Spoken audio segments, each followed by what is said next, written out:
Thanks very much for coming tonight. Everyone's short of time and I'm flattered that people are interested to hear what I've got to say on this important topic. By way of introduction, I'd like to thank the Sydney Ideas Group within the university for basically taking time out to let us explore the pleasure of ideas and thinking for its own sake. And the question I'll be exploring is, why is Marx still relevant and exciting? But the challenge you have when you do a presentation like this is, where do you begin? I mean, Marx is larger than life. He's a historical figure almost without equal. He has had immense political influence. Some would say waning. I would say it's about to have a major comeback. He's spawned an extraordinary Marxism industry. And probably most problematic of all, he really wasn't just one guy, he was two. He was both a revolutionary and an activist, and a researcher and an analyst. So how am I going to confront him in 45 minutes? Well, I thought I'd outline where I'm coming from so you can evaluate the evidence yourself. I've got formal training in history, law and economics. If you want to put it formally, I grasped historical materialism and cultural studies in history, state theory in law and political economy and economics. But I provide an outlook not as an academic Marxist. In fact, I'm a lapsed Marxist, not a practising one at that. I provide the outlook of an applied labour market researcher who heads up a unit within the Faculty of Economics and Business. And it's not just the insights I bring as a researcher. I have also been an environment activist, a student activist and a union activist. And if you're interested in Marx's thought, it's not just the ideas, it's the ideas in action that counts, and that'll be informing my analysis. And most importantly of all, I'm really, if I've got a confession to make, I've got a bit of a Faustian complex. You know, the legend of Faust was that he'd do a deal with the devil for perfect understanding, and I have a really deep commitment carried over from the Enlightenment, the Scottish Enlightenment, that you should be using rational thought to help make better sense of society, to improve it. And in drawing on these traditions, I'll be illustrating the arguments by case studies from the world of work. So what's the presentation structure? I'll be talking about the essentials of Marx's life and politics in one slide. So those of you who want a biography should leave now, because you'll be very disappointed. The guts of the presentation will be about the essentials of his analytical legacy, particularly his social philosophy, historical materialism and political economy. And then I'll finish up by assessing that legacy critically. And I'll be noting that whilst there are significant strengths, there are also quite a number of limitations, but these limitations are not catastrophic and in fact can be remedied using Marx's own mode of inquiry itself. So, what about Marx's life? Well, essentially it was a remarkable life, and if you only read one book about Marx, I thoroughly recommend Francis Wheen's Karl Marx Alive. This is an extraordinary piece of work by a literary non-fiction writer. He's not an academic, but he has a really good take on Marx, and essentially it boils down to this. He was brilliant, disciplined and creative, but you can't characterise him as a philosopher, historian or as an economist. Fundamentally, Marx was a revolutionary, and that's evident in the works he put out. He didn't write academic articles, he wrote pamphlets, newspaper articles and books, and these were all meant for widespread distribution within the socialist movement. And he basically lived the life of an independent revolutionary, but that was only possible because of the support he got from two people. His wife, Jenny von Westphalen, stood by him through thick and thin, bore him a large number of children, many of whom died. And Friedrich Engels is actually the other side of Marx. In fact, you can't understand Marx unless you understand Engels. Not only did he provide countless amounts of money, and Francis Wheen quantifies that the money Engels provided Marx on an annual basis was put him in the upper middle class strata of Victorian England, so the guy wasn't impoverished, but he somehow managed to piss most of it up against the wall. So even though he got a lot of money, he didn't actually make good use of it. In fact, Jenny said she wished he spent more time making capital than writing about it. The other thing about Marx is that he had some remarkably common weaknesses. Politically and intellectually, he was profoundly arrogant. If you didn't fall within his way of thinking, or if you didn't fall within his political line, you were condemned and deplored as a hopeless revisionist. he wouldn't have done very well in the Workplace Research Centre. He was also an obsessive perfectionist. He never met deadlines, constantly procrastinated, and was easily distracted.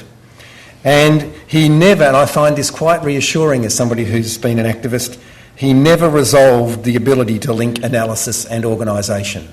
Now, given that his aim in life was to have the fusion of theory and practice, I find this tremendously reassuring, because if Marx can't do it, no one can. So, enough of his life. What about the Analytical Essentials? I want to start off with his social philosophy. And the absolute essence of his social philosophy is, as Francis Wheen says, he was an absolute connoisseur of paradox. And this is manifest in the idea of the dialectic and understanding the world as basically being made up of inherent contradictions. And that is an incredibly refreshing way of looking at the world, and it is one which he obviously got from Hegel, but it is also one that's incredibly difficult to develop, especially if you're from the English-speaking world, because the English-speaking world is very linear in its way of thinking. And Marx gives us a real way of linking the thesis and the antithesis coming together in a synthesis in a way which really helps us make sense of complex situations. And this is reflected in his views of what the key traits of humanity are, what the essential features of our existence are, and what's the distinctiveness of human potential. The two traits he really focuses on most profoundly are consumption and production. But what many people don't realise these days is that the word consume comes from an ancient Italian word which was destruction. And life makes a lot more sense if you think of consumption as destruction. And so what he's actually looking at there is the cycles of producing something and then chewing it up. So that actual notion of flow is very strong. His view on the essential features of human existence is also very useful. If you study modern economics, the opening lecture is all about we live in a world of scarcity. Marx says, wrong. We live in a world which constantly produces more than it needs to survive. And it's the control of that surplus that's very important for making sense of how society evolves. But that doesn't mean there isn't scarcity. It just means you've got to understand the tension between both simultaneously scarcity on the one hand and surplus on the other. And finally, when he talks about the distinctiveness of human potential, he basically says humans are capable of so much more. That's the underlying assumption of a lot of his thought. And that's anchored in his vision of human nature, which is what has been called by the Canadian Marxists the capacity of projective consciousness. Marx has a great line in Capital where he says, what makes the worst architect better than the best bee is that the architect erects the structure in his or her imagination before it's built in reality. And that's a very profound insight, because it means the ability to imagine and then act provides a really different basis for humans compared to other animals. And that leads into the essentials of his historical materialism, because that capacity for projective consciousness, that difference between the architect and the bee, manifests itself in what he called the forces of production. These are the materials, the technology and the skills of labour all coming together to give us the ability to live a better life.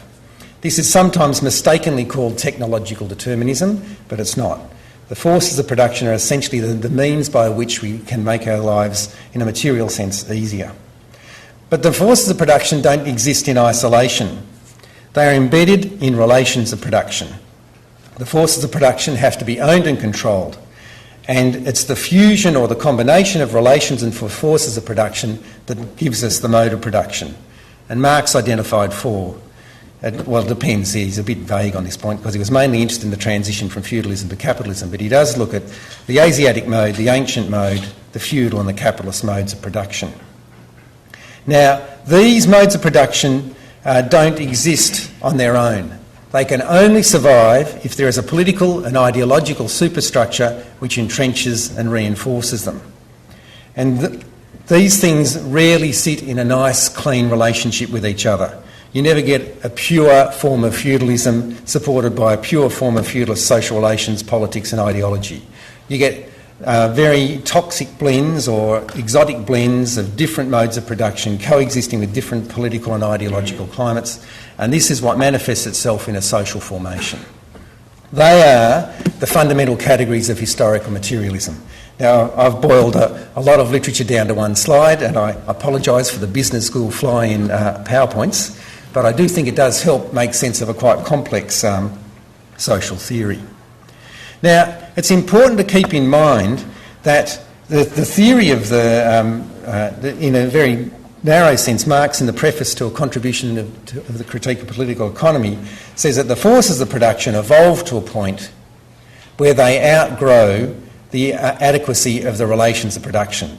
The relations of production can no longer sustain the forces of production that are evolving, and they are then burst asunder through political and ideological struggle. So if you like, in a formal sense, he argues causation runs from the forces through the relations, and then change comes about through politics and ideology. There's, as you can imagine, a lot of debate about this point on just what are the causal relations. But it's important to recognise that the Marxist tradition is very broad, and there's a very famous historian called Robert Brenner who makes a very simple point that often the causality between those variables can be contingent. And looking at the evolution from feudalism to capitalism in Europe, he makes this point that around the 1600s, there was a major turning point in the evolution of the societies of Europe. In Eastern Europe, there were major struggles between landlords and serfs and the peasantry. The landlords won, and that delivered what Brenner calls the second serfdom. In France, the peasantry won, and in England, capitalist owners of the countryside through enclosures won. And so Brenner argues that the relations of production actually then shaped the evolution of the forces of production. So they were retarded in Eastern Europe, and Eastern Europe was very backward for many centuries. In France, they kind of evolved in a stop-start fashion under quasi-peasant control, but then they absolutely shot ahead in Britain because capitalist relations of production reaped major efficiencies on the countryside. And that's a classic case of showing it's not the relations of production being dependent on the forces of production. The relations of production themselves can create the conditions for the evolution of society. But Marx's really great project was not history. History was almost a spin-off from his bigger project.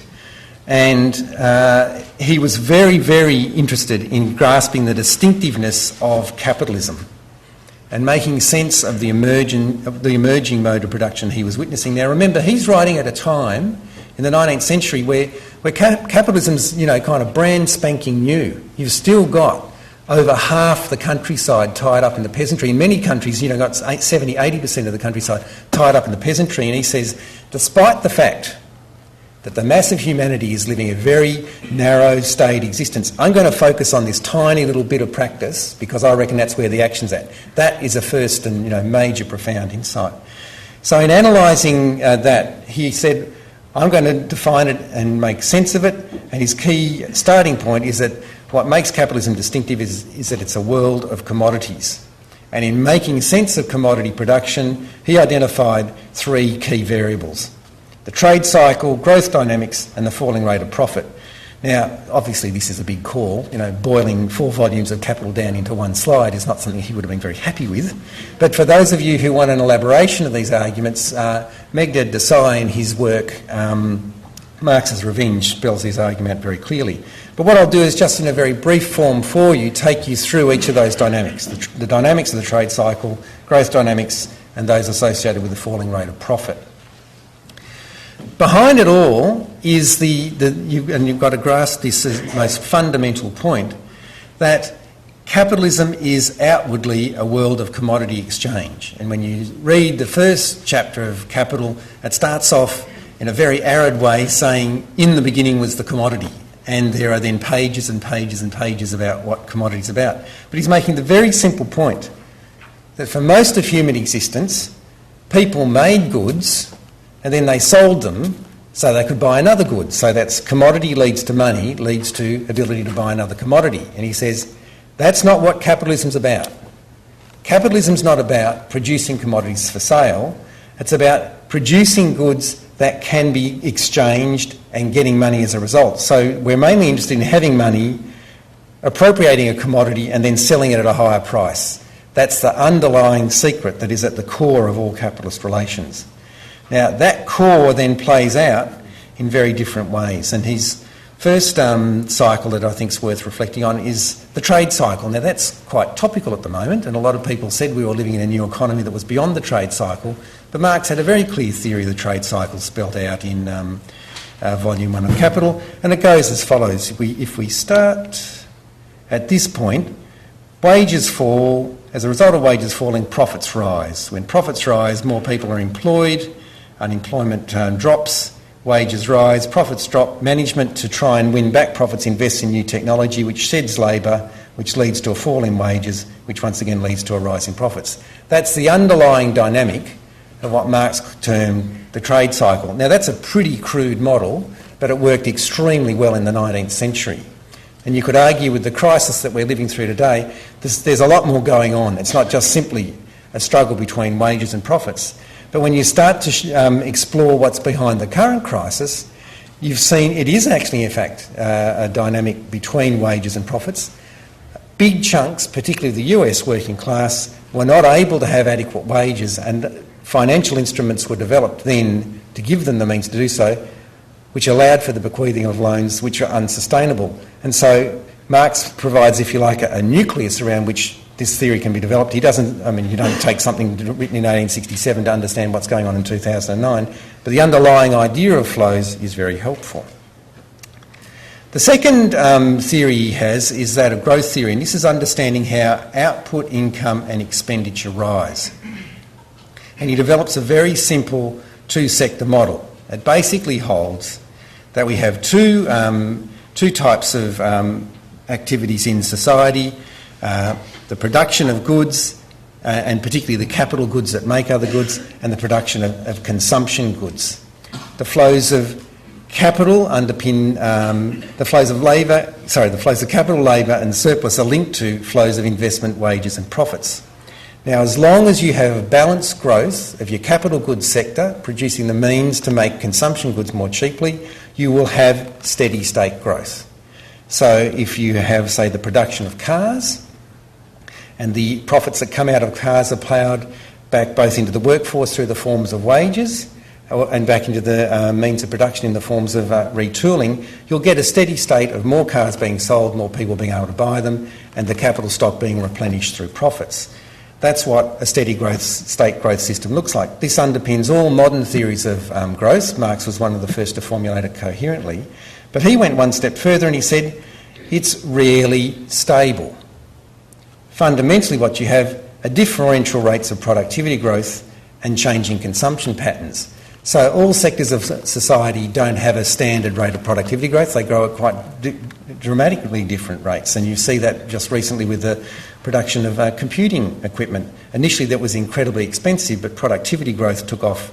You get those, the computers are produced at a fraction of their previous cost. That's a highly beneficial development, but how do you ensure that all the computers you produce are actually sold? And that's where you then look at consumption patterns. Sometimes consumption patterns will adjust to absorb the gains of productivity, but often they don't. And most interestingly of all, there is no assumption that the surplus that is produced out of production will actually be allocated in a way that leads to a sustainable growth in the capital stock. So this always means that there's the potential for a crisis of structural adjustment. And we've heard a lot of talk these days about the problems of structural adjustment. That's what's behind it, the unstable relationship between the capital goods sector and the consumption goods sector. The third and most controversial part of Marx's political economy is his theory of the rate of profit to fall. The key argument here is pretty simple. Capitalists are very keen for a profit. They increase their investments to do so, and in doing so they're keen to shed employment so that they can make a greater gain from the limited labour that they do employ. But if the surplus doesn't rise, profits fall, and employers are then caught or stuck with a big investment that's not giving them the return they need. This is what is behind the constant mantra in the public policy debate that wages must not rise faster than productivity growth. Because if wages rise faster than productivity growth, employers don't get the return that is necessary to warrant the initial investment they made. And so this is why Marx argued that over time, with the deepening of the capital stock, you did have a tendency for the rate of profit to fall, causing a particular crisis. But that was only a tendency, it was not a necessity. There could be countervailing factors which would actually shore up the rate of profit. And four are generally recognised in the literature. The first is new inventions can lead to cheaper goods. By the goods becoming cheaper, demand rises. And in that way, with demand rising, capitalists can get the return they need to justify the investment initially made. Secondly, there can be mergers and acquisitions which lead to concentrations of capital and the reaping of huge economies of scale.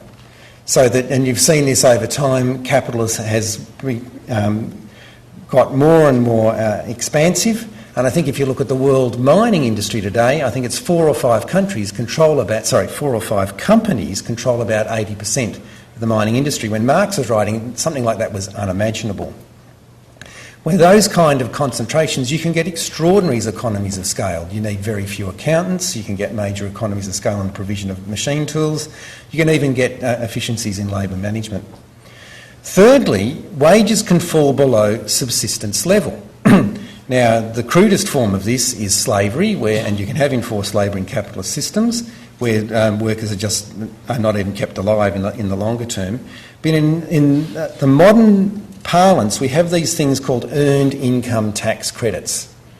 This is a very powerful policy instrument used in the US, and what they've done is they've kept minimum wages really low in the US.